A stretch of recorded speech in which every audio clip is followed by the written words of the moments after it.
광노화로 인해서 이런 콜라겐들이 녹여나가고 그래서 피부가 더 모공이 벌어지게 만들어주는 역할을 합니다. 제가 볼 때는 중요한 것 같아요.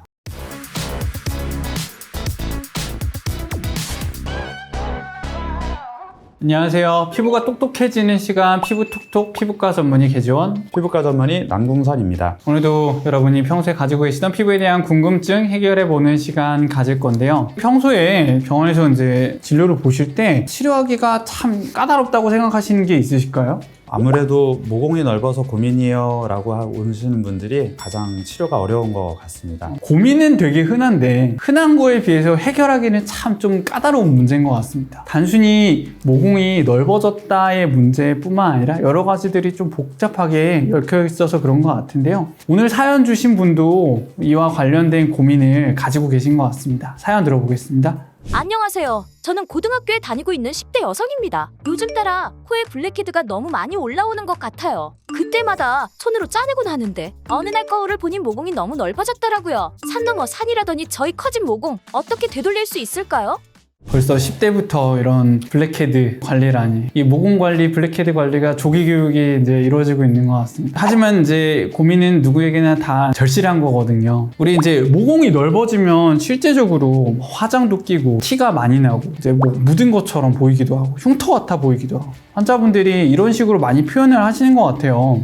도대체 왜 모공이 넓은 걸까요? 원인은 뭐라고 설명을 해주실까요, 원장님? 모공은 태어날 때부터 다들 가지고 있죠. 다만 사춘기 이전에는 모공이 매우 작아서 우리 눈에 안 보이고 있다가 사춘기 이후에 피지선이 발달하면서 털이 자라면서 모공이 보이기 시작합니다. 보통 논문에서는 한 250 마이크로미터에서 500 마이크로미터, 대략 한 0.5mm 이상 모공이 커지면 눈에 잘 보이게 된다고 하는데요. 모공 모델 하나 가지고 왔습니다. 뭔가 들고 오셨어요. 한번 볼까요? 네. 태어났을 때 우리 모공은 지금처럼 이렇게 매우 작아가지고 멀리서 카메라로 잡으면 잘 안 보이는 정도의 크기인데 피지 분비가 늘어나거나 털이 자라면서 모공이 조금씩 넓어지면서 모공이 잘 보이게 되는 거죠. 주로 20대, 30대에는 피지 분비에 과다나 모공을 괴롭히는 블랙헤드를 짜내는 작업들을 하면은 모공이 점점 모공이 잘 보이게 되는 거죠. 사실 뜻을 생각해보면 털의 구멍이라는 뜻인데요. 원래 주인은 털이에요.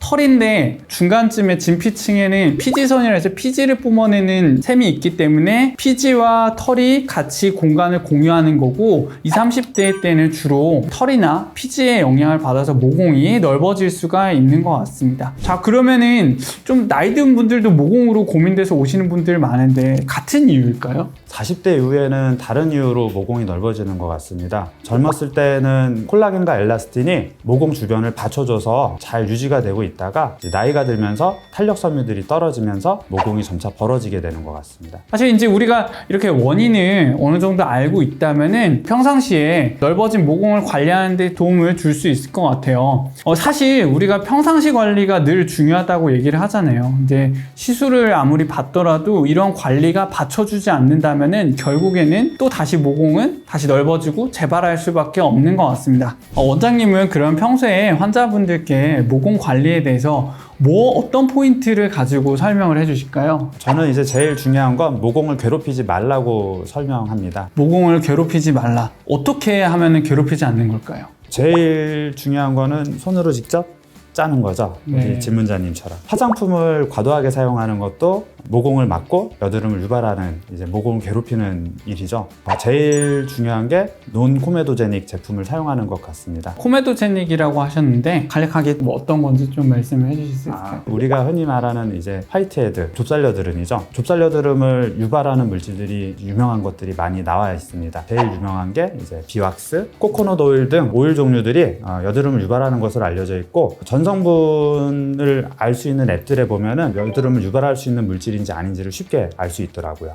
저도 이제 환자분들께 가끔 얘기하는데 화해라는 화장품 해석하다 그런 어플이 있죠. 거기 보면 요새는 이제 코메도제닉, 넌코메도제닉 이런 얘기가 잘 설명이 나와 있는 것 같습니다. 그리고 사실 우리가 이제 일상적으로 메이크업을 할 때 보면 이성의 메이크업 제품들이 상당히 많아요. 그래서 이게 단순히 이거를 써라 마라 하기가 어려울 정도로 굉장히 이제 조금씩 다 섞여 있기 때문에 저는 환자분들한테 분들한테 메이크업 자체를 하는 시간을 최소화하는 게 굉장히 중요하다라고 설명을 드립니다. 물론 기초 화장 위주로 해서 라이트한 상태면은 상관없지만 뭐 색조 화장을 뭐 아니면은 이런 뭐 파운데이션이나 이런 것들을 굉장히 두껍게 했다. 이럴 경우에는 어떤 모공이 막혀 있거나 혹은 그로 인해서 피지가 못 나가는 그런 상황들이 오래 지속되기 때문에 그런 것들을 좀 최소화하는 것이 중요하다라고 좀 설명을 합니다. 사실 우리가 피지를 닦아낼 수 있는 거는 가장 쉬운 방법은 이제 세안이잖아요. 그렇죠? 세안제가 계면활성제가 많이 들어있기 때문에 이거 뽀득뽀득하게 이제 세안을 하게 되면은 모공이나 아니면 피부 장벽 자체가 손상이 많이 되고 그로 인해서 각질이 생기고 그 각질이 또 모공을 막고 그렇게 되면 악순환이 될 수가 있기 때문에 무리한 세안은 좀 피하시는 게 좋을 것 같고요. 원장님도 그러면은 그 약산성 세안제 이런 거 사용하라고 얘기하시나요?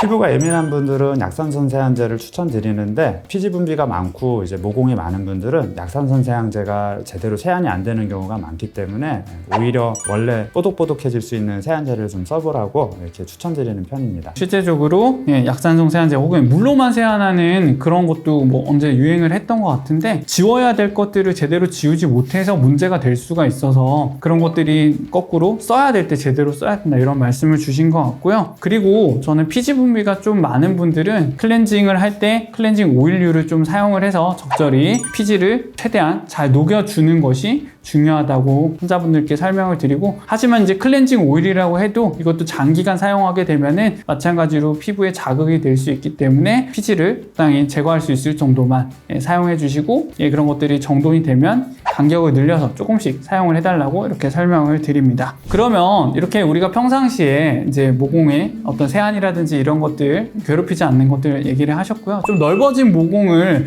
케어하는 방법들은 어떤 게 있을까요? 넓어진 모공을 다시 줄여주는 방법은 사실 시술이 제일 좋지만 집에서 할 수 있는 홈케어 방법으로는 역시 레티노이드라고 하는 처방을 받아서 쓸 수 있는 약품을 쓰거나 화장품에 들어있는 성분이죠. 레티놀을 사용하는 것이 좋을 것 같습니다. 우리가 모공을 막는 것 중에 피지만 막는 것이 아니라 각질 같은 것도 좀 막을 수가 있거든요. 그런 것들을 또 어떻게 관리하는 데 요령이 있을까요? 피지 분비가 심하거나 피부 장벽이 건강하신 분들은 주 2회 정도 살리실산이 들어있는 아하나 바하가 들어있는 제품으로 피부 각질층을 살짝 정리해주는 것도 도움이 될 수는 있습니다. 말씀 주신 대로 뭐 글리콜릭산이라든지 아니면 살리실릭산 같은 아하 바하 제형 같은 것들은 실제적으로 어떤 각질을 정리하는 데 있어서 이제 우리가 이제 필링제로도 많이 활용을 하는데요. 각질을 정리하는 데는 매우 효과적인 어떤 제품인 건 맞지만 하지만 모든 건 다 과유불급이기 때문에 많이 사용하게 되면은 마찬가지로 역으로 피부 장벽이 무너지면서 고민하시는 사연 주신 분처럼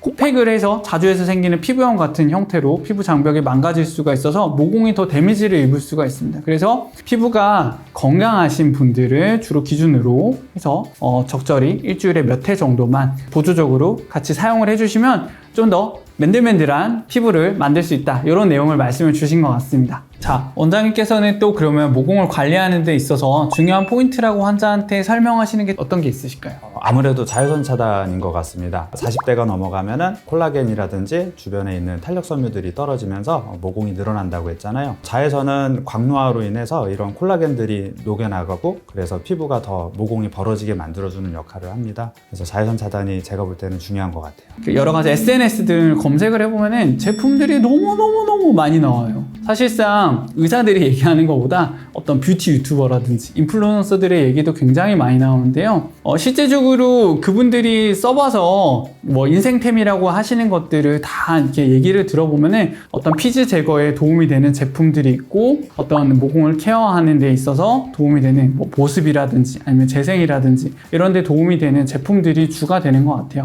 하지만 그 원칙을 벗어난 이것만 쓰세요 라고 무조건 강조하는 거는 내 피부를 기준으로는 맞지 않을 수도 있습니다. 모두 사람마다 다 피부가 서로 다르기 때문에 그런 제품들을 하나씩 시도를 해보시는 건 좋겠지만 너무 무리하게 하나만 고집하시는 건 좋지 않을 것 같고요. 피부가 내가 생각해도 이거 뭔가 잘못된 것 같다. 쓰다 보니까 너무 따갑다. 가렵다. 트러블이 더 난다. 모공이 더 넓어진 것 같아. 심지어 이러면은 꼭 피부과에 오셔서 저희 진료를 보시는 거를 권유를 드립니다. 자, 그러면 10대 환자분에게는 모공 케어 어떻게 하라고 설명해 주시고 싶으실까요? 병원에서 원내에서 판매하는 단백질 분해 요소가 들어있는 세안제를 많이 추천드려요. 아까 이제 각질 분해 때문에 아하바도 얘기를 했지만 단백질 단백질 분해 요소가 들어있는 세안제들이 적절하게 각질층을 정리해주고 면포들을 녹여주는 역할을 하니까 이것들을 사용하고, 그다음에 세콜지가 들어있는 MG 제품의 보습제를 사용하는 게 장벽층을 건강하게 해줘서 면포 형성을 막아줘서 모공 형성을 억제해주는 데 도움을 되는 것 같습니다. 사실 이렇게 말씀 주신 대로 원칙만 지켜서 요 딱 제품만 써주셔도 충분히